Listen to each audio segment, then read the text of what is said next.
그동안 몇 번 얘기를 했죠. 우리가 그 롯데 얘기를 한번 했었잖아요. 롯데가 물론 이제 찌라시의 공격이었습니다. 찌라시의 공격은 물론 잘못된 것이고, 그리고 롯데 그룹의 유동성 위기는 과장된 측면이 있었어요. 그런데 이제 그 중에 하나, 원래 모든 거짓말은 일부의 사실들이 있기 때문에 이게 설득력을 가져. 실제로 롯데케미칼은 위기 상황이었기 때문에 롯데그룹 전체의 유동성 위기설로 확산될 수가 있었던 거예요. 롯데케미칼은 한때 롯데그룹의 캐시카우였어요. 아주 이런 현금 따박따박 꽂아주는 이런 이쁜이가 없어요. 왜냐면은 코로나를 지나면서 원래 기본적으로 모든 산업에 석유화학 산업 그러면은 우리가 쓰는 모든 플라스틱 제품에 기본적으로는 석유화학 공정을 일단 거치고 시작합니다. 근데 이제 코로나 거치면서 이런 플라스틱 재질의 수요가 더 많아졌고, 그러면서 이제 그 석유화학은 더더욱 논하는 장사가 됐고, 신났는데 코로나 딱 끝나면서 그러면서 이제 중국에서 밀어내기 시작하면서 이게 겹치면서 석유화학 수익성이 급격도로 악화되기 시작했죠. 그래서 이제 뭐 여수에 있는 석유화학 공장들이 이제 비명소리가 나오기 시작했고, 롯데케미칼이 대표적으로 터진 케이스인데, 사실은 LG화학이라든가 뭐 등등 다 비슷한 상황이 돼버린 게 현실이란 말이죠. 이게 사실은 중국이 코로나의 발원자였잖아요. 사실은 이게 중국 폐렴이잖아요. 중국 폐렴. 그러다 보니까 다른 나라들은 전부 다 보복 소비가 일면서 급격한 물가 상승을 걱정해야 되는 코로나 이후의 급격한 경기 상승 시기를 중국은 겪지 못했어요. 아직까지도 중국은 코로나 때에서 이제 이륙을 못하고 계속 바닥을 기고 있는 상황인 거죠. 그래서 중국 정부에서 어떻게든 경기를 띄우려고 지금 아각거리고 있는 이런 상황인데, 전 세계적으로 수요가 커지니까 이렇게 쭉 하는데, 원래는 이게 석유화학 제품도 그렇고 철강 제품도 그렇고 중국은 지네끼리 돌아가는 경제가 있다 보니까 지네가 대부분 많이 썼어요. 수출도 물론 많이 합니다. 근데 지네가 경기가 안 좋으니까 지네가 못 써가지고, 나 근데 이거 버릴 수는 없잖아. 그러니까 버리느니 싸게 팔자 그러고 밖에다 밀어낸 거예요. 그 직격탄을 맞은 게 우린 거죠. 그게 이제 대표적으로 석유화학과 철강이 되겠는데, 그래서 이제 사실은 석유화학과 철강에서 보다시피 우리가 지금 트럼프 2기 행정부가 들어오면서 관세 폭탄 어떡하냐 그러는데, 사실은 진짜 걱정할 거는 중국의 저가 공세가 더 무섭고, 그리고 덧붙이자면 기술 추격이 더 무섭다. 어차피 이게 물량으로 밀어붙이는 거는 못 당한다. 그러면은 물량으로 싸구려로 밀어붙일 때 우리 건 좋은 거야 라고 말할 수 있어야 되는데, 우리 것도 좋아 이러고 나오는 상황이 됐기 때문에 압도적으로 좋아를 유지하지 않으면은 참 지키기가 어려워졌다라는 게 근본적인 고민이 되겠습니다. 더군다나 석유화학 같은 경우에는 석유화학은 기본적으로 예컨대 이제 에틸렌 같은 게 대표적이거든요. 지금 얘기 나오는 무슨 NCC 이런 게 이제 에틸렌 만드는 공장인데, 에틸렌이라는 게 합성수지의 기초 제품이에요. 우리가 아는 어지간한 플라스틱 제품은 일단 에틸렌 단계를 거쳐요. 그 다음에 뭔가로 이제 변환돼서 나오는데, 에틸렌 그러면 뭐 되게 좀 남의 나라 얘기 같은데, 폴리에틸렌 그러면 벌써 딱 익숙해지죠. 하여튼 사실은 우리가 이름을 몰라서 그렇지 어마무시하게 많이 쓰는, 기본적으로 한 번은 거치는 과정인데, 우리 같은 경우는 이거를 나프타를 갖고 만들어요. 근데 나프타는 어디서 오느냐? 원유에서 오죠. 근데 요즘에 중동에서 이런저런 고민을 하죠. 이게 석유 파먹고 사는 장사를 영원히 할 수는 없다. 우리도 뭐 좀 만들어서 먹고 살자 그래가지고 이거저거 하는 것 중에 얘들도 그래, 우리한테 제일 많은 게 석유잖아. 석유 갖고 하는 게 석유화학인데 우리가 못할 바 없지. 이제 중동 사람들마저도 이제 석유화학 산업에 뛰어드는데, 문제는 우리는 나프타를 갖고 에틸렌이라는 걸 만드는데, 중동 애들은 그냥 원유에서 직접 에틸렌을 뽑아내요. 우리보다 공정 하나가 줄고, 그러다 보니까 원가가 원래 산유국인데다가 심지어 공정 하나가 더 없어. 가격 경쟁력이 더 있는 거죠. 그러니까 이럴 때는 압도적인 기술력이 없으면은, 이 물건이 월등하게 조화가 없으면 앞으로 점점 더 살기 힘들어집니다. 이럴 때 그럼 어떻게 하느냐? 일단 구조조정을 하게 되면은 니네끼리 사업 합치고, 그 다음에 그냥 어차피 비전 없는 사업은 그냥 팔아치우든지 정리하면은 뭐 좀 지주회사 요건도 완화해주고 뭐 이거저거 해가지고 좀 도와줄게 해요. 이제 우리가 얘기하는 원래 빅딜이라는 단어 자체는 외환위기 이 직후에 나왔을 때는 막 정부가 강제로 막, 야, 너 이거 주고 넌 이거 주고 이렇게 정리를 하던 방식이었던 반면 니네끼리 얘기 잘 해봐. 얘기 잘 되면 우리가 뭐 이거 해줄게. 그러니까 요렇게 나온 게 이제 어제 나온 대책의 해법인 거죠. 근데 이거 갖고 되겠냐라는 문제의식이 있는 것이고.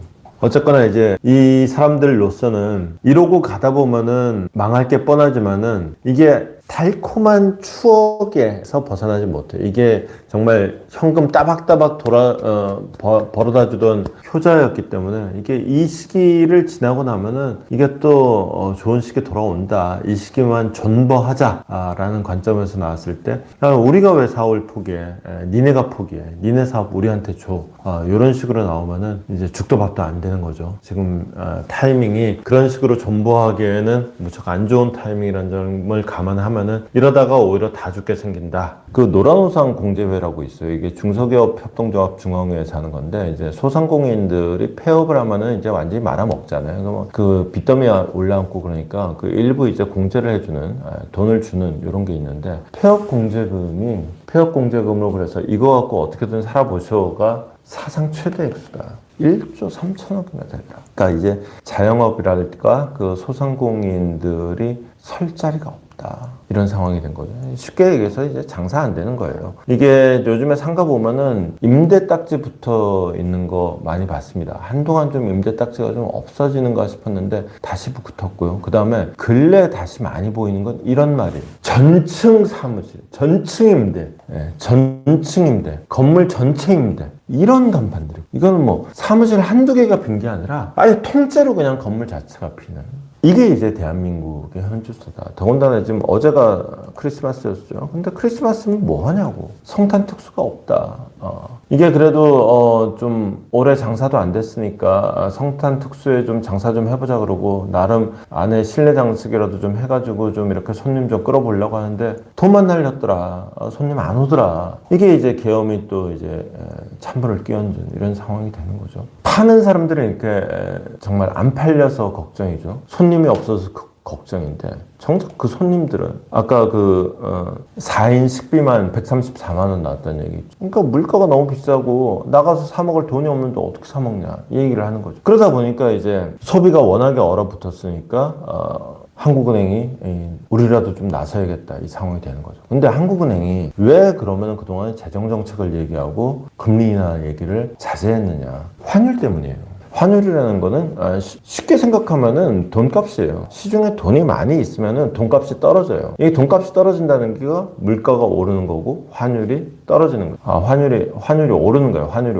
오르는 거. 시중에 돈이 많이 풀려 있다 보니까 이제 달러를 살려 그러면 더 많은 돈을 줘야 되는 이런 상황이 되는 거죠. 그게 이제 환율이 오르는 거고 원화 가치가 떨어지는 이런 상황이 되는 거란 말이죠. 여기서 만약에 금리를 더 내린다 그러면은 시중에 돈이 더 많이 풀리는 것이고 돈값이 더 떨어지는 거예요. 그럼 환율이 더 올라요. 악순환의 고리에 빠지는 거예요. 그래서 한국은행이 진짜 안 하려고 그랬거든. 그래서 한국은행에서 하는 얘기는 뭐였냐면 그동안은 빨리 추경해라. 지금 정부가 지금 돈을 싸질머지고 있는 게 아니라 정부가 나서서 재정정책으로 돈을 쫙쫙쫙쫙 풀어도 모자랄 판에 감액해서 예산안을 통과시키면 어떡하냐. 꾸물거리지 말고 빨리 추경부터 해라. 근데 안 하잖아요. 정치권은 뭐 저마다의 이유가 있습니다. 그 민주당도 추경하자라고 자기들도 말론합니다. 근데 본인들이 일단 감액을 했잖아요. 그래 놓으니까 추경을 하자 그랬을 때 그 다음 말이 좀 궁해져요. 그리고 추경을 하자 그랬을 때 이재명표 예산이라고 하는 무슨 지역화폐 뭐 이런 거 있죠.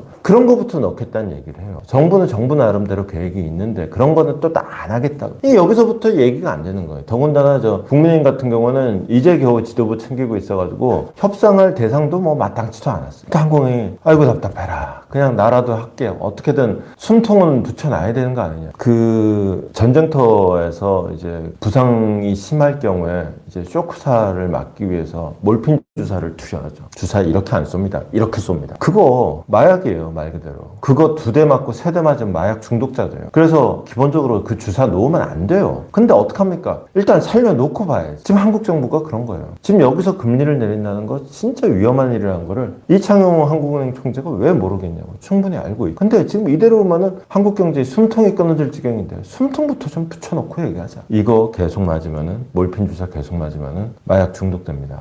뭐 거의 뭐 갈 때까지 가는 거죠. 이 악순환의 시작이라는 거 누구보다 잘 알고 있고, 결국은 숨통 가까스로 붙여놓는 사이에 정부와 정치권이 정신을 차린 수밖에 없어요. 지금 대한민국의 최대 리스크는 정치권이에요. 지금 다들 어떻게든 살아보려고 악다군을 쓰고 있는데, 정치권이 대한민국 전체를 지금 절벽으로 밀어내고 있는 어처구니 없는 상황이 계속 이어지고 있습니다. 식료품과 외식비 모두 역대 최대고, 이제 이것도 악순환이에요. 이러다 보면은 근데 환율이 높죠? 환율이 높으면은 수입 물가가 높아지죠. 그럼 물가가 더 오르죠. 밀가루 한 포대를 사더라도 밀가루를 어제까지는 1,000원에 샀는데 오늘부터는 1,500원에 산다 그러면은 당연히 칼국수 값이 1,000원에 팔던 거 1,500원이 되겠지. 너무 당연한 거예요. 그럼 당연히 물가 상승이 돼요. 근데 이제 금리까지 내리면 환율이 더 올라요. 물가가 더 올라요. 근데 한국은행은 물가가 원래 1차 관심사거든. 그런 거 원래 같았으면 금리를 올려야 되는 거라고. 물가를 잡기 위해서라고. 근데 지금 물가가 문제가 아니다. 지금 숨통이 지금 끊어지게 생겼는데 지금 물가 걱정이 생기냐. 주택도 마찬가지예요. 아파트 공급 쇼크. 내년에 분양 물량이 15년 만에 최저치입니다. 아파트 공급 자체가 안 되는 거예요. 공급 절벽이에요. 시장에 나와 있는 물건이 없으면은 부르는 게 값이에요. 가격은 천정부지로 뛰게 돼 있습니다. 지금까지 힘들게 잡아왔던 부동산 폭등의 끈을 탁 놔버리는 거예요. 그냥 갑자기 억지로 잡고 있던 게 솟아 올라가는 이런 상황이 예고되어 있는 거예요. 지금 우리가 계엄을 통해서 지금 얼마나 미친 짓을 한 건지 정말 모든 면에서 확인이 되고 있는 거예요. 환율이 1,460원이 뚫렸다. 이게 벼랑 끝에 몰린 경제라는 것인데, 아까 그래프 보여드렸죠. 올 초만 하더라도 이게 1,300원대 초반이었단 말이에요. 근데 이게 그 사이 150원이 오른 거예요. 이거 진짜 어마무시하게 많이 오른 겁니다. 이 상황에서 트럼프 2기가 출범한다 그러면은, 그래서 막 관세 때리고 강달러 정책이 더 강해진다 그러면은 이거는 1,500원도 넘는다. 그러면 불과 몇 달 사이에 환율이 200원이 뛰는 거예요. 이렇게 되면은 기업들 입장에서는 외국하고 거래하면서 돈 안만 많이 벌어놔봤자 소용없어. 올해 장사 헛한 거야. 환차손으로 다 날아갑니다. 이런 거 하나. 또 하나는 이게 트럼프 행정부의 시작이라는 것도 이제 뭐 한 20일, 한 달도 채 안 남았는데, 20일도 채 안 남았구나. 이제 20일 남았구나.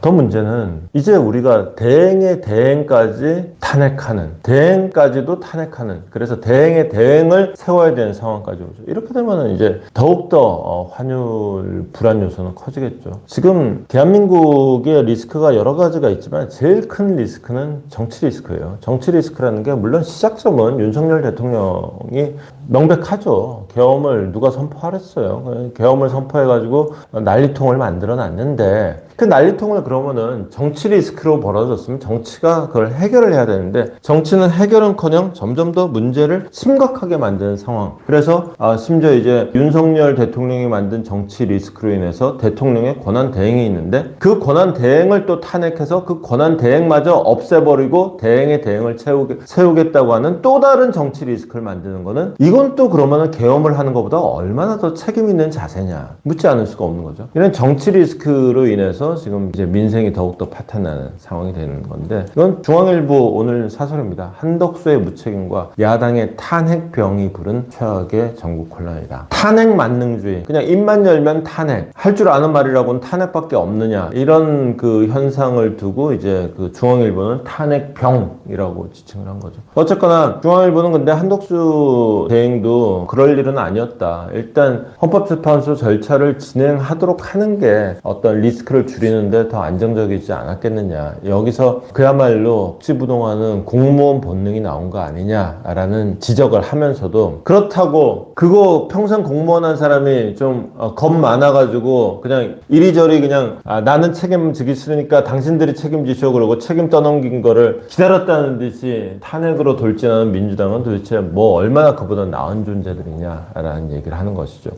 자, 못난 사람들입니다. 대한민국 국민만 불쌍한데 그래도 살아야 될 거 아닙니까? 지금 상황을 보면은 일단 환율이 오른다 그러면은, 옛날에는 환율이 오른다 그러면은 외국에다가 갖다 파는 물건 값을 더 받을 수 있으니까 신난다 그랬어요. 그거 아니다. 이제는 원자재 값이 더 많이 오르기 때문에, 그리고 또 해상운임, 배로 실어 나르든 비행기로 실어 나르든 이게 운임료가 더 비싸지기 때문에 남는 거 하나도 없다. 오히려 원가 부담만 문제만 더 커진다. 기업들로서는 환율 상승이 좋은 거 한 개도 없다. 더군다나 외환을 제일 많이 갖다 끌어다 쓰는 데는 금융회사들이에요. 제조업보다도 금융회사들이 훨씬 더 많이 씁니다. 옛날에 그 1997년 8년에 IMF 외환위기도 그 당시에 종금사라고 있었어요. 금융회사들이 단기 외채 갖다 끌어다 쓴 게 사실은 IMF 금융위기의 직접적인 요인이었죠. 하여튼 금융사들 그러면서 환율이 올라간다. 그러면은 이게 건전성이 비상이 걸리고, 그럼 당장 돈 빌려줬던 거부터 다시 좀 건전성 비상이니까 다시 좀 채워놔야 되는, 그래서 대출부터 쪼이게 되고, 이렇게 되면은 기업들은 잘못한 거 없어. 환율이 나 때문에 올랐냐고. 근데 환율이 올라서 가뜩이나 힘들어. 근데 거기다가 은행들은 대출줄 다시 쪼여. 대출 회수하겠다고 달라들어. 아니 기업들 입장에서 내가 뭘 잘못했다고 나만 이렇게 못 살게 굴어. 이러니까 이제 BSI가 도대체 앞이 안 보인다. 그러면서 대기업은 오히려 덩치가 커지기 때문에 환율 같은 이런 리스크가 발생하면 중소기업보다도 오히려 더 위험해지는 측면이 있어요. 대기업들은 해칭이 되느냐? 해칭도 한계가 있죠. 어느 정도 것이라야지. 불과 몇 달 만에 환율이 거의 200원 가까이 오르는데 그거를 아무리 해칭을 한다 그래도, 해칭이라는 게 머릿속에서 대충 변동폭이라는 게 머릿속에 있고 그 안에서 움직이는 건데, 지금 정도면 그 예상 가능한 범주를 넘어섰어요. 이렇게 되면 이제 해칭의 범위를 넘어서는 거죠. 거기다가 기업은행 같은데 또 파업한대요. 파업의 이유가 정말 명쾌합니다. 우리도 1억 받게 해줘. 우리도 연봉 1억 시켜줘. 진짜 파업의 스케일이 다르죠. 우리도 연봉 1억 받게 해줘. 연봉 1억 안 주니까 우리 파업할래. 멋쟁이들. 요즘에 파업한 사람들 보통 그런 사람들이에요. 현대자동차. 거기도 뭐 연봉 1억 우스운 사람들은 수두룩하죠. 연봉 1억 정도는 돼야지 요새는 파업하는 그런 세상입니다. 결국은 이제 이 모든 건 다 정치 리스크다. 이건 사실은 아까 다 했던 얘기인데, 이 기사를 여기다 넣은 건 딱 요 사진 한 장 때문에, 세종대왕의 눈물 때문입니다. 이 사진에서는 세종대왕이 눈물을 흘리고 있지만 사실은 이게 우리 국민들의 눈물 아닌가. 제가 흘리고 싶은 눈물이고 여러분들이 흘리고 싶은 눈물 아닌가. 이 눈물이 향하는 곳, 여의도, 용산 아닐까. 도대체 그들 자신이 이렇게 일 벌려놓고 피해는 고스란히 국민 몫이고, 이 와중에도 지들은 잘못한 거 한 개도 없고, 이 와중에도 지들 잘못 피하기만 급급하고, 이 와중에도 지들 권력 누리기에 급급하고,